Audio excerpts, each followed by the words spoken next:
Yesus mau disalibkan mati bagi kita, saudaraku, maka kita yang percaya kepada Yesus, semua dosa-dosa kita akan disucikan oleh darah Yesus, sehingga kita layak masuk ke dalam kerajaan sorga.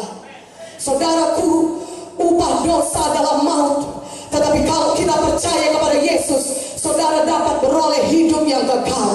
Dosa-dosa saudara disucikan oleh darah Yesus. Dosa-dosa saudara diampuni, sehingga saudara dapat memiliki sorga yang kekal. Saudara dapat hidup kekal selama-lamanya di sorga. Katakan amin. Saudara, pekerjaan setan mencuri, membunuh, dan membinasakan. Setan mau manusia hancur. Itulah sebabnya dia membujuk manusia jatuh ke dalam dosa. Dan akibat dosa, saudaraku, penyakit pun menyerang manusia. Kegagalan, kemiskinan pun menyerang manusia. Keterikatan akan dosa, narkobakah, judi, minuman keras, kenajisan, pergaulan bebas merusak hidup manusia. Manusia hancur oleh karena dosa. Tapi firman Tuhan berkata dalam 1 Yohanes 3 ayat 8, untuk itulah anak Allah menyatakan dirinya. Siapakah anak Allah? Yesus Kristus. Untuk itulah dia menyatakan dirinya untuk membinasakan semua pekerjaan setan. Yesus datang ke dunia ini supaya dia membinasakan semua pekerjaan setan dalam hidup manusia. Yesus disalibkan, dia menyerahkan nyawanya bagi saudara, dan dia bangkit dari maut supaya saudara yang percaya kepada Yesus dapat beroleh kemenangan di dalam hidup saudara di dunia ini, dan saudara juga beroleh hidup yang kekal di surga selama-lamanya. Di dunia ini pun saudara menang, di surga saudara hidup kekal selama-lamanya. Itulah yang disediakan Yesus bagi saudara, sehingga saudara yang percaya kepada Tuhan Yesus, semua dosa dan kutuk dosa saudara akan disucikan Tuhan. Dan di dunia ini pun saudara dapat beroleh hidup yang berkemenangan. Menang atas dosa, menang atas semua penyakit, menang atas semua kutuk-kutuk dosa. Katakan amin. Haleluya. Yesus datang untuk menyucikan manusia dari dosa. Yesus mati di kayu salib, saudara. Dia adalah anak domba Allah yang datang untuk menghapus dosa dunia. Yohanes 1:29, mari buka Alkitab saudara. Saya mau bacakan kepada saudara. Pada keesokan harinya Yohanes melihat Yesus datang kepadanya, dan ia berkata, lihatlah anak domba Allah yang menghapus dosa dunia. Yesus datang untuk menghapus dosa dunia ini. Dialah anak domba Allah. Dia adalah anak domba Paskah. Katakan amin. Dialah anak domba Paskah. Saudaraku, bangsa Yahudi pertama kali mereka merayakan Paskah, apa yang mereka lakukan? Tuhan berkata kepada mereka, ketika aku melewati Mesir, aku akan menghukum tanah Mesir. Kematian akan jadi dalam rumah mereka. Kematian mulai anak sulung. Kematian anak sulung mulai dari orang yang paling rendah sampai kepada orang yang paling tinggi. Semuanya mereka akan mengalami kematian anak sulung, kata Tuhan. Tetapi kalau aku melihat ada darah anak domba di pintu rumahmu, oh maka aku akan melewatinya. Tuhan berkata, tertulis di Keluaran, saudaraku, aku akan melewatinya. Mari kita baca saja Keluaran 12, saudara. Buka Alkitab saudara. Keluaran 12. Yang suka cita baca firman katakan amin.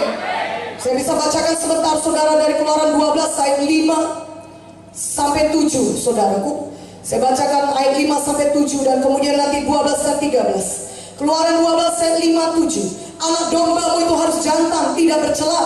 Berumur setahun kamu boleh ambil domba atau kambing. Kamu harus mengurungnya sampai hari yang ke-14 bulan ini. Lalu seluruh jemaah Israel yang berkumpul harus menyembelihnya pada waktu senja. Kemudian dari darahnya haruslah diambil sedikit dan dibubuhkan pada kedua tiang pintu dan pada ambang atas, pada rumah-rumah di mana orang memakannya.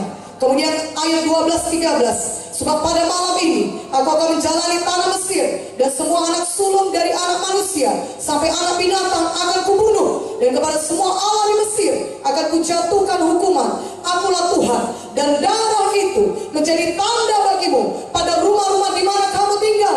Apabila apabila aku melihat darah itu, maka aku akan lewat daripada kamu. Jadi tidak akan ada tulah kemusnahan di tengah-tengah kamu apabila aku menghukum tanah Mesir. Tuhan berkata, sembelilah domba jantan itu atau seekor kambing, dan darahnya kau bubuhkan di tiang pintu rumahmu sebelah kiri kanan dan pada ambang atasnya. Dan apabila aku melewati engkau, tulah kematian itu melewati rumahmu.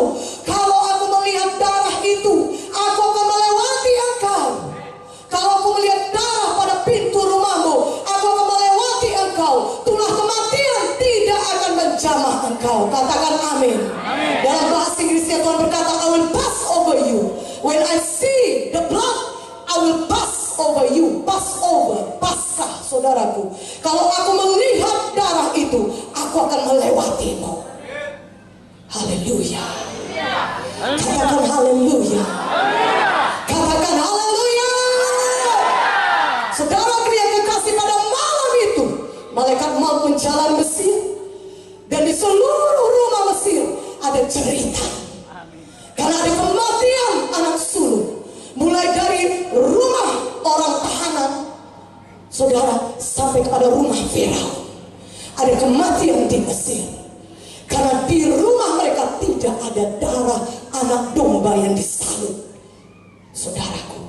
Tetapi di rumah bangsa Israel, di mana di setiap pintu ada darah anak domba yang disalurkan di pintu rumah mereka, tidak ada kematian. Katakan amin. Haleluya. Karena darah anak domba, dan itu adalah lambang daripada pengorbanan Yesus di kayu salib. Yesus adalah anak domba Paskah yang disembelih bagi kita. Dia disalibkan di kayu salib, darahnya tercurah bagi kita, saudara, di kayu salib di Golgota 2000 tahun yang lalu. Dan darah Yesus itulah yang menyucikan kita, saudara dan saya, dari segala dosa saudara, sehingga saudara yang percaya kepada Yesus tidak perlu mati karena dosa saudara, tapi saudara bisa hidup selama-lamanya. Saudara berhak memasuki kerajaan surga karena darah Yesus menyucikan saudara. Katakan amin.